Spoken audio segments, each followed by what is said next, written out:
Once again, I want to welcome you to CNI Spring Virtual Meeting. I am giving this just a few more minutes while folks trickle in before we get started on our webinar for today. See that folks are still joining us. So I will give this maybe another 30 seconds before I introduce our speaker for today.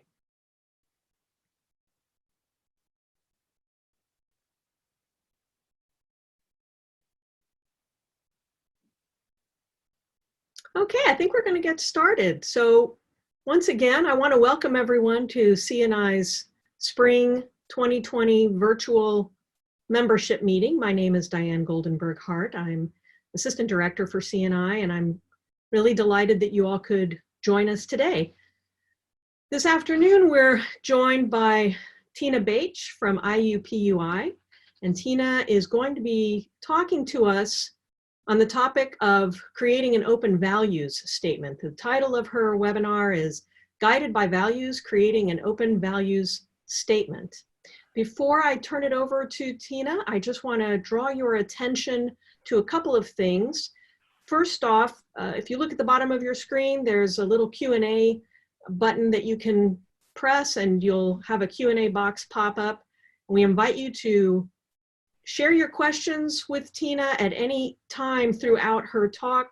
At the end of her presentation, we will be taking those questions and asking Tina to address them. There's also a chat box where I will be sharing the URL for Tina's slides and a couple of other pointers that will give you some more information on her topic.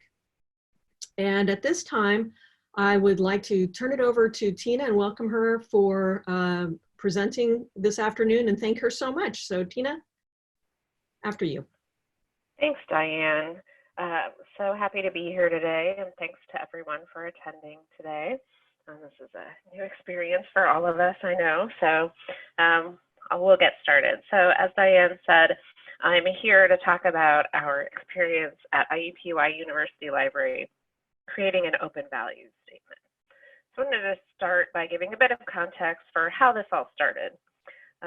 So we had decided to form a scholarly communication advisory group at the library, which was inspired by a University of California group, actually, that our scholarly communication librarian, Jerry Odell, brought to my and our dean's attention. And the purpose of the group is to facilitate strategic investment in scholarly communication initiatives, resources, and services. And so shortly after we had thought about this and I had drafted a charge and that sort of thing, I just want to make sure, okay. Dean Palmer and I attended the Choosing Pathways to Open Access Forum that was hosted by UC Berkeley. And through our attendance at that forum, we recognized the need to take a step back and first determine what UL's or university libraries, I will say UL repeatedly probably, what UL's open values are so that the work of our advisory group could be guided by those values. And then I'll come back to the role of University of Western Ontario libraries shortly. So in light of this idea of going back and really looking at our values, I revised that charge document for the advisory group to include the idea of basing this work on our values, both in the rationale that you see on the screen now, kind of rooting what the future work of that group in a values-based vision, and as the first concrete task of the group. So the kind of long-term purpose of this group is to evaluate and recommend potentially transformative scholarly initiatives for investment. But before we got to that piece, we wanted them to take a look at how we would root that in the values. And you may ask why. Why did we think developing an open values statement was important? Kind of had a twofold purpose and audience. So we wanted to ensure that all of the library's employees had a shared understanding of the value of open. We've always been very involved in open access initiatives, other open initiatives, but not everyone in the library has been part of that work. So we wanted to create a shared understanding. And then, of course, as I've said, the purpose is to guide the work of this advisory group going forward. So helping them establish these criteria, et cetera. And then finally, to try and to enhance the transparency of decisions related to open initiatives and memberships so that both internally and potentially externally folks understood why we were making the choices we were making, particularly when funding and human resources were involved. So the next question was really, how do we do this? How do we define a holistic vision? And that's where we come back to the Western Libraries, University of Western Ontario Libraries. We chose to base the development of our statement on a process that some authors from that library system described in the Library with the Lead Pipe article. And they described their process for creating the open access statement that you see on the screen. So for us, this meant creating mechanisms for gathering input and feedback from the entire library that our new advisory group would review and use to create the statement. We modified Western Libraries' initial questions to staff that they used to reflect our desire for our statement to more broadly address our open values beyond what is typically thought of as open access. And I'll talk a little bit more about that as we go on. So our input process began during our January 2019 organizational development days by gathering responses to those modified questions, which you see on the screen here. What does open mean to you? Why does or should university library support open? And how does or could university library support open? Responses to those questions were grouped by themes and discussed in an open values town hall session. And then the information we gathered in that town hall informed our next steps. So here you see we went through lots of Post-its in this process. So our next phase was to conduct 2 internal focus groups where we reviewed the themes of the town hall and then asked participating employees to review 2 example open access statements from other university libraries and to annotate the statements with indicators of support, caution, and confusion regarding specific words and phrases. And you see examples, coded examples of some of that on the screen now. So the participants discussed their annotations with the group, and the themes, annotations, and discussion notes were compiled and reviewed by this advisory group to inform a first draft of our statement. So this just kind of gives you a timeline of our process. So by the end of January, the group was reviewing summaries, and they did their own compilation of phrases and words that we wanted to be sure to include or avoid based on the coding from those focus groups of support, caution, confusion. Then in the month of February, we kind of planned how we were going to draft the statement, and it actually worked out that pairs of group members wrote the first draft in 3 sections, which corresponded to those opening 3 questions of what, why, and how. And then we held a writing session where everybody came to the room and worked together kind of silently. So ensuring that people would find that focused time to do this work. And then as the group leader, I compiled those sections into a cohesive draft that the group repeatedly reviewed and then finally approved as ready for a second stage of feedback. And that took us another couple of months to work through that process. So our second round of library-wide feedback occurred during our May organizational development days. And during this session, 2 of the advisory group members provided an overview of the process to date and asked attendees to document their support, caution, and confusion, again, about specific words and phrases in the draft statement. And you can see the instructions we gave to the attendees on the screen. So we had 2 different colors of Post-its and had people use those and write comments. So once everybody went through that process individually, attendees then engaged in a group discussion of their caution and confusion notes. And we had the pieces of the statement posted throughout the room, and people could go around and add their post-its, as you see here. So following that session, I again compiled all the results into a single annotated version of the statement to make it easier for the advisory group to go through and review and integrate the feedback, which we did over the course of 2 meetings to finalize the library's open values statement. And at this point, you're asking, what does it say? What does the open values statement say? Well, it is on our website, and Diane has likely shared a link to that in the chat at this point. And the introduction of the statement really describes our commitment to openness and some of kind of our beliefs around that and values, and talks more specifically about individual values. So we were intentionally broad in the scope of our statement. As I mentioned earlier, we didn't want to have an open access statement. We wanted to have an open value statement because some within the library had a narrow definition of what open access meant, and we wanted this statement to encompass more than open journal literature, which is what a lot of people thought about when they heard about open access, was that journal literature. And so we settled on open culture as the sort of phrase that we would use to indicate the broad scope. And you'll see from some of the values, breakdown on the screen and some of the words that I've bolded, that our open values really are rooted in the values of librarianship. So we want things to be available to all, equitable access, etc. And then based on our open values, the statement goes on to articulate our commitments to following through on our values with actions. So we are committed to making research available through various methods, disseminating and increasing the visibility of not only IUPUI research, but our central Indiana history. We have a lot of cultural heritage digital collections that we have long supported, etc.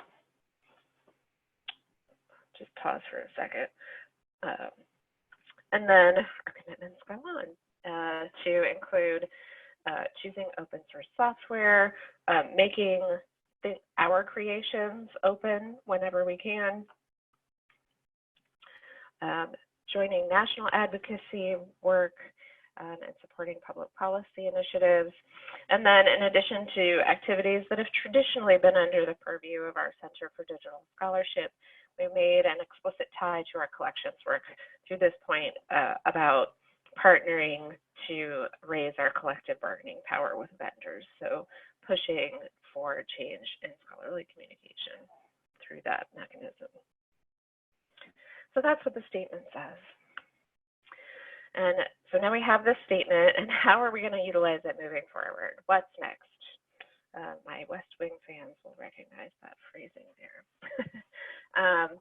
So the next phase of the advisory group's work was to develop evaluation criteria, which was another multi-step process that we drew on several existing things to create.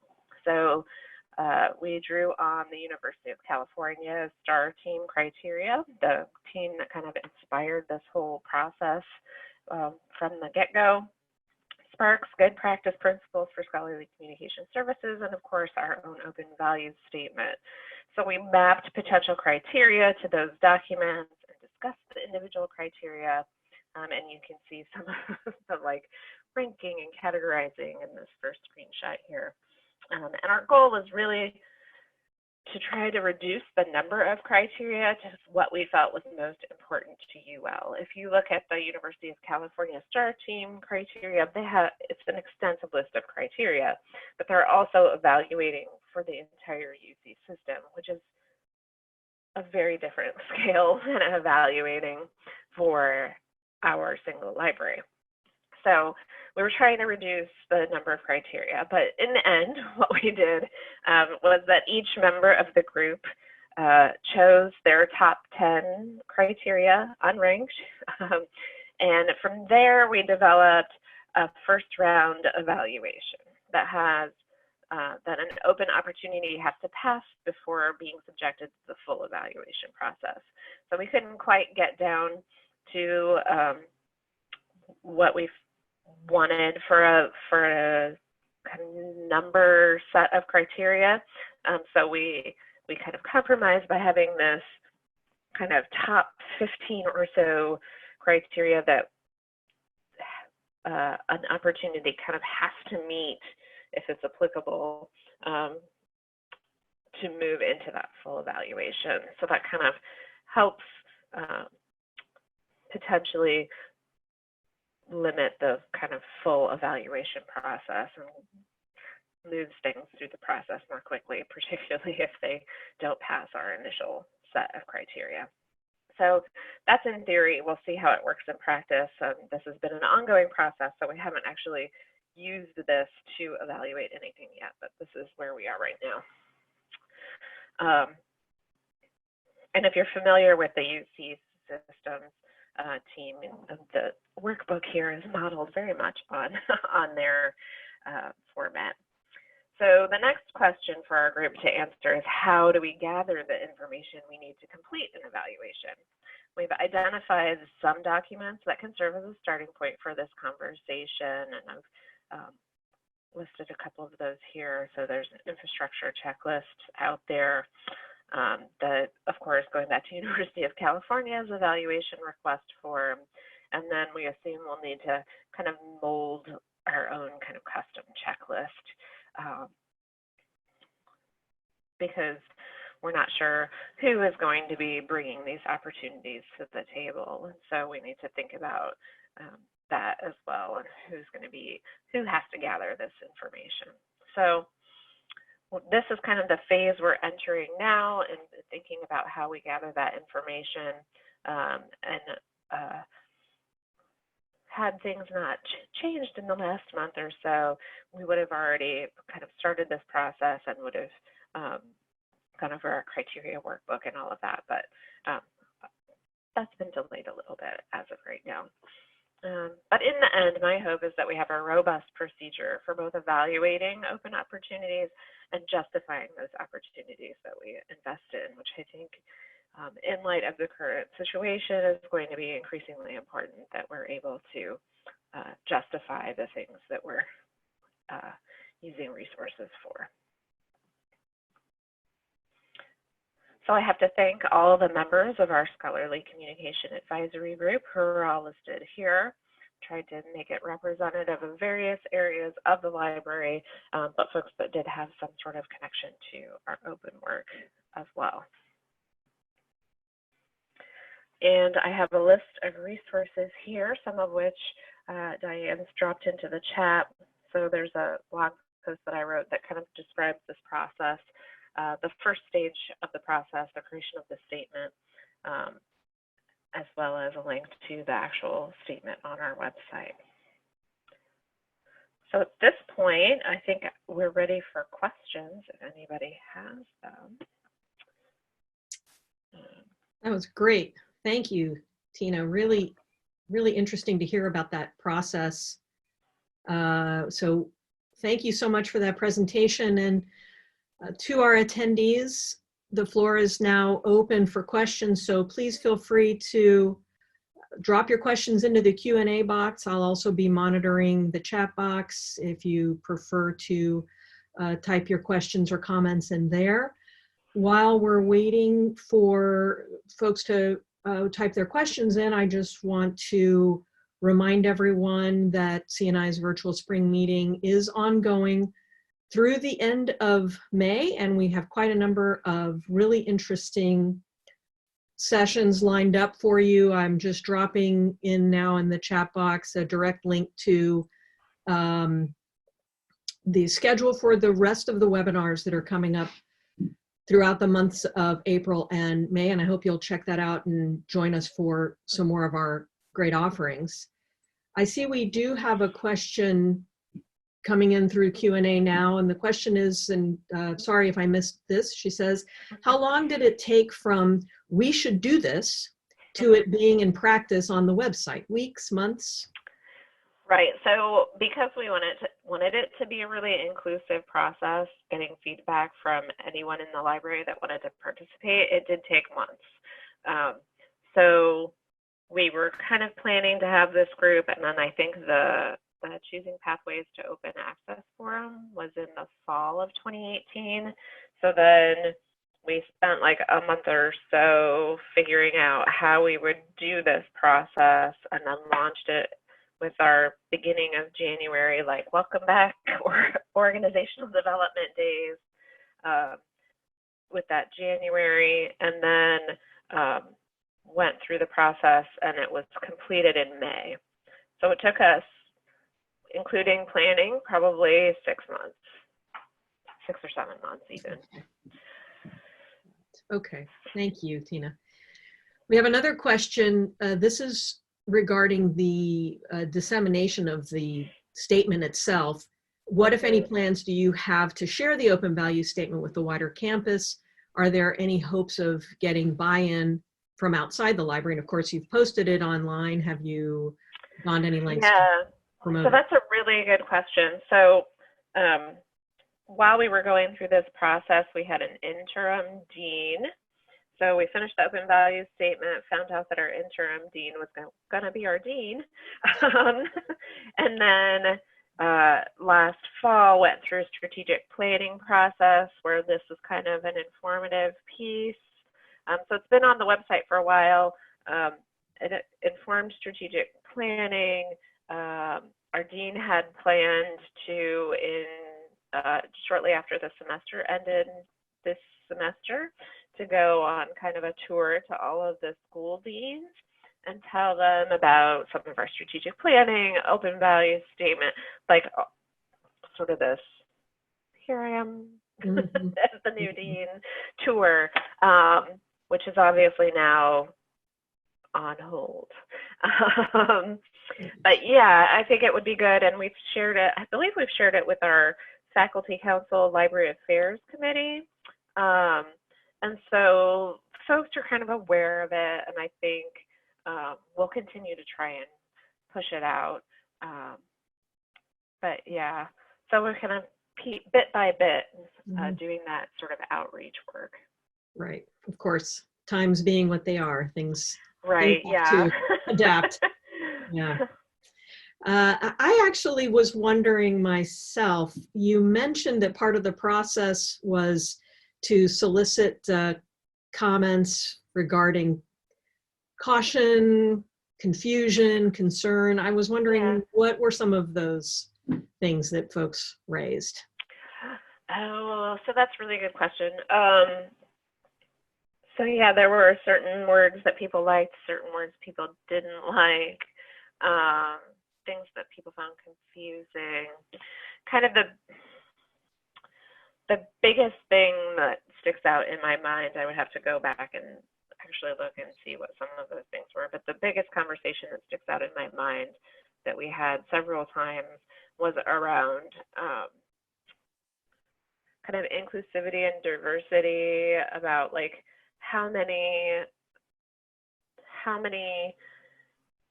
things do we need to explicitly call out in the statement, right? At what point is the, forgive me for not having better phrasing, but like, is the laundry list too long, right?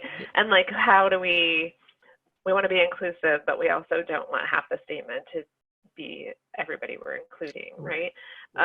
So that was one of the things, and people had issues with some of the ways in which some of those things were phrased. So it was really good exercise, actually, for all of us to be really thoughtful about that, and think about, we had some really good discussions about, you know, like who typically gets excluded from open or from scholarly communication in general.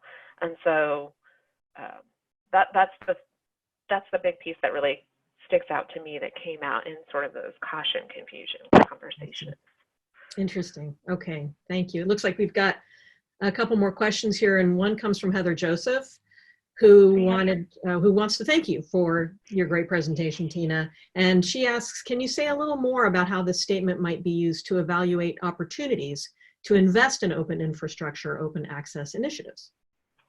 Yeah, so that's really our intention, for this to be the foundation for that. So we have that as a foundation piece, and then a lot of the criteria that we have created to evaluate those sorts of opportunities are rooted in our open value statement and in some of the Spark work and in some of the UC work that we were modeling on.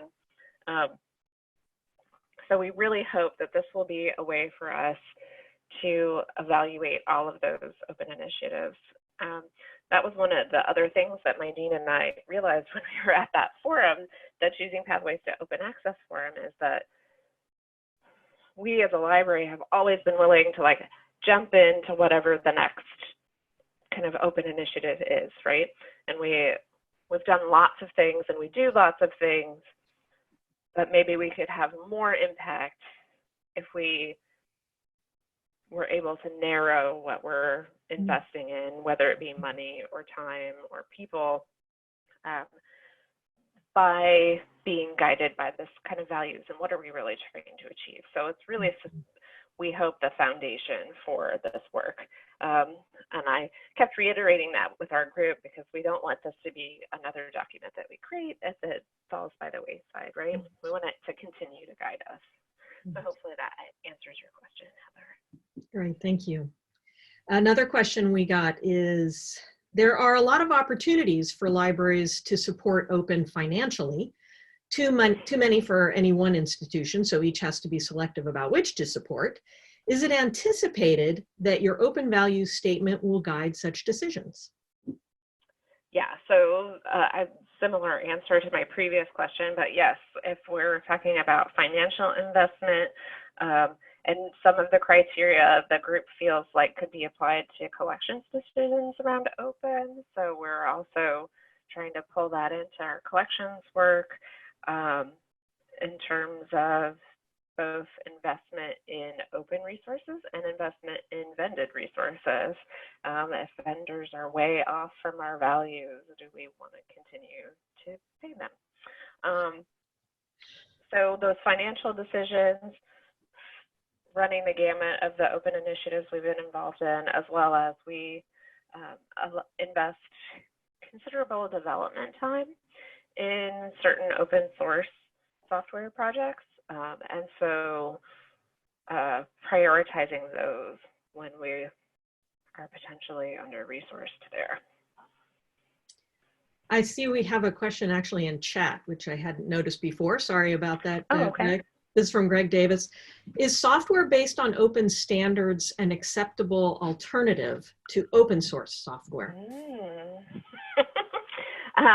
Well, that's a very good question, Greg. And one that I would defer to our advisory group on, since that's not particularly my strongest area, is the open source kind of software piece. I know we had conversations around, there are criteria that we have developed around ensuring that things are interoperable and kind of follow standards in some way. So I think open standards would definitely be better than non-open standards. And so thinking about those things, sorry, I don't really have a great answer to your question. But yeah, I think that would be part of the evaluation process. And Greg, head of operations that does leads all of our developers as part of the group. So he would sure have something to say there. And he thanks you for that. And Ann Barrett has a question as well. Is there a hope that this will lead to or open the conversation about an institutional OA policy? We actually already have an OA policy and have had for a little over 5 years now. We celebrated the 5th anniversary of our OA policy in October. So that's great. That's one of the advantages we have in kind of starting to communicate more about the open values of the library, is that there's already some faculty advocates out there around open access generally, and they're used to hearing from us about compliance with the OA policy. So, well, that helps. Yeah. That's great. And from Asia Randolph, Asia asks, now that you've gone through this process, what tips or suggestions do you have for those wanting to go through a similar process? Um, so I think the process, having gone through the process, I think always having models to start from. I'm a big fan of not recreating the wheel if you don't have to. So adapting from others, I think, was really helpful to us to kind of chart out a process, and as a starting point for criteria once we got to that point beyond the statement. One of the things for developing a statement, if you're trying to be inclusive of all staff, I think regular and frequent communication about the fact that you really want them all to have a voice in this process. We have a lot of folks in our library that, even though we're really strong in this sort of open initiatives area, when we started this process, I feel like we still had people who didn't really understand what open was, didn't feel connected to that work in any way. And so sometimes we didn't get as many people involved in some of our feedback sessions as I would have liked, even though we kept saying, like, this is an opportunity for you to let us know what you think and to learn more and get more involved in this work. So I think thinking about how you communicate that and engaging folks, the non-usual suspects in these conversations, is something that I would put a lot of thought into. That's really good advice. So that's actually a really great way to close out the session. And it looks like we have exhausted our lengthy list of questions, which were wonderful. Thank you so much to all of our questioners, all of our attendees, and of course to Tina for being here and chatting with us about this really interesting and really important topic. I hope you will all join me in thanking her. We can't hear the din of applause, but I know it's out there. And lots of thanks coming in through chat now. So I'm going to— Thank you all for coming. I appreciate it. Yes, indeed. Thank you all.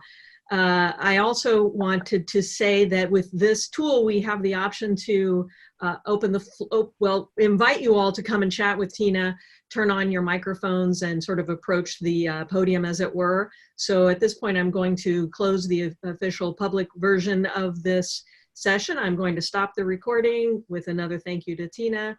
And if you